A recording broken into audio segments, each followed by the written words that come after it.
সংবাদ প্রহরী গতকাল চুরি করার অপরাধে যে লোকটি ফাঁসি আদেশ করেছিল,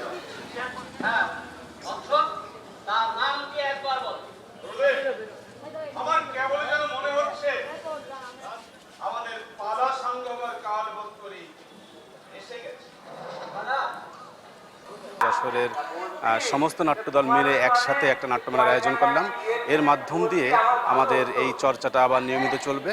আর নাটকের মাধ্যম দিয়ে তো আমরা সবসময় সমাজের মূল বিষয়গুলো তুলে ধরি। দেশ জাতির যে পরিবর্তন, সমাজের পরিবর্তন, রাষ্ট্রের পরিবর্তন, সামাজিক অবক্ষয় কিংবা রাষ্ট্রের বিভিন্ন রাজনৈতিক অবক্ষয়ের মৌলবাদী উত্থান, কুসংস্কার সব বিষয়ের জন্য আসলে নাটকের প্রয়োজন।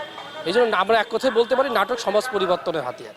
এই জন্য আমাদের নাট্যচর্চা অব্যাহত রাখতে হবে এবং নাটককে হাতিয়ার হিসেবে গ্রহণ করতে হবে। এই নাটকের দলগুলো মনে করছে যে বেশি বেশি নাটক চর্চা হওয়ার দরকার। আজকের যে দেশের যে বাস্তবতা, আমাদের যে পথনাটক যে বর্তমান যে হচ্ছে মৌলবাদের যে থাবা, এই থাবা থেকে দেশকে সামনের দিকে এগিয়ে নিয়ে প্রতিরোধ করা এবং দেশকে সামনের দিকে এগিয়ে নিয়ে যাওয়ার জন্য পথনাটকের গুরুত্ব আমাদের পূর্বে গুরুত্বপূর্ণ ভূমিকা রেখেছে। সামনের দিনও পথনাটক এবং গুরুত্বপূর্ণ ভূমিকা রাখে।